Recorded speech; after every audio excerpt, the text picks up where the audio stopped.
Teachers' predatory behavior exposed, multiple teen victims. The quiet town of Silver Lake, Wisconsin, was shaken to its core in late 2024 when a series of disturbing allegations emerged against Anna Marie Crocker, a 33-year-old educational assistant at Riverview Elementary School.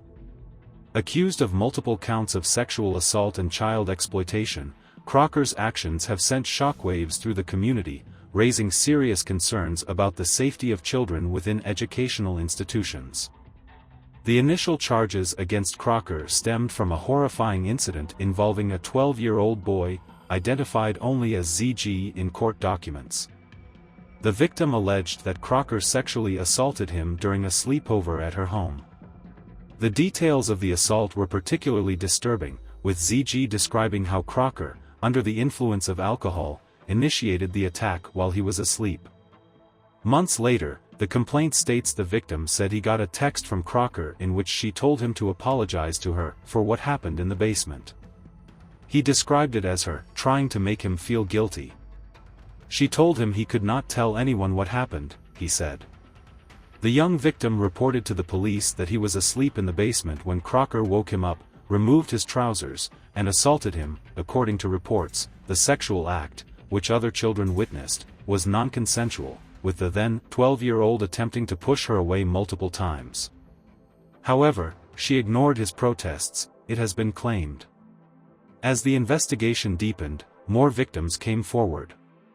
A 14-year-old boy, JPF, revealed a pattern of grooming and sexual abuse by Crocker.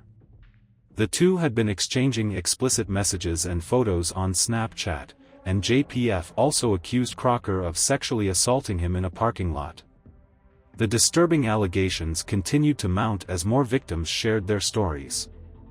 A 13-year-old boy, CPW, disclosed that Crocker had sent him explicit videos and images. The video, initially disguised as a workout video, revealed Crocker's intent to exploit the young boy.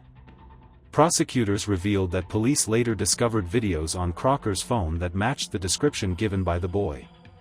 It was also found that the pair had exchanged over 200 messages after she added him on Snapchat in September, some of which contained photos and videos. Police also allegedly uncovered another inappropriate conversation in Crocker's Snapchat history, this time with a 16-year-old boy she added on October 9, the day before her arrest, according to the station.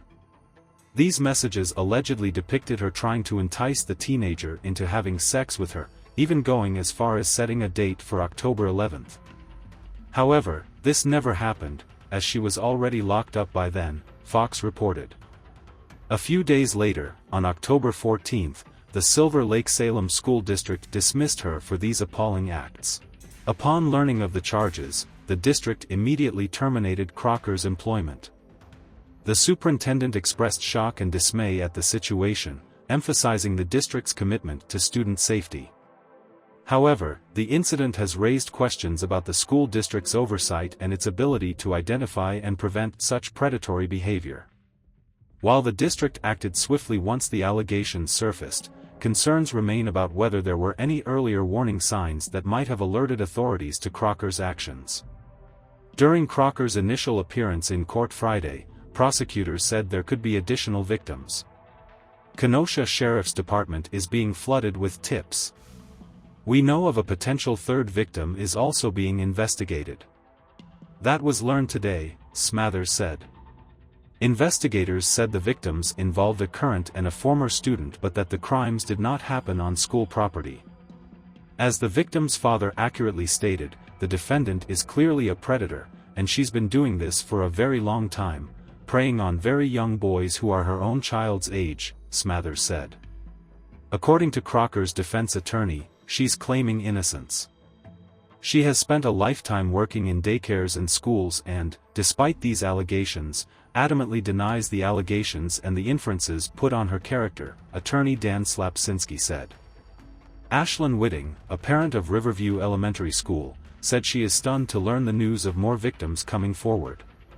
"It's sad to know that there are people like that, but it's great to know that she's being put to a stop," Whitting said.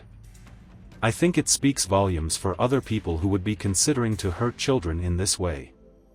Crocker faces a daunting legal battle as she awaits her trial. The charges against her, including sexual assault, child exploitation, and possession of child pornography, carry significant potential penalties. Legal experts predict that, if convicted, Crocker could face decades in prison. Her defense team will likely argue that the accusations are unfounded or exaggerated.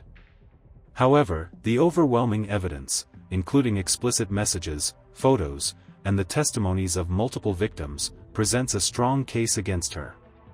The case has left the community of Silver Lake reeling. Parents are grappling with fear and anxiety, questioning the safety of their children within the school system.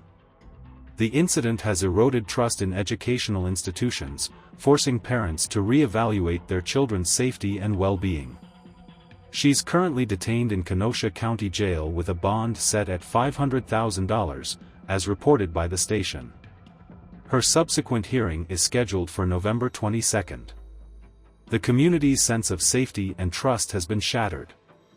Neighborhood gatherings and school events are now tainted with an underlying sense of suspicion and wariness.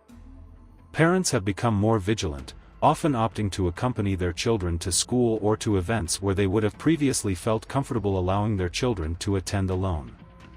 The need for communal healing and rebuilding trust is paramount.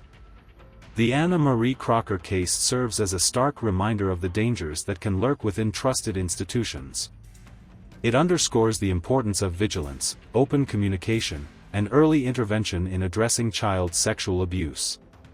By raising awareness and taking appropriate action, communities can work towards creating safer environments for children.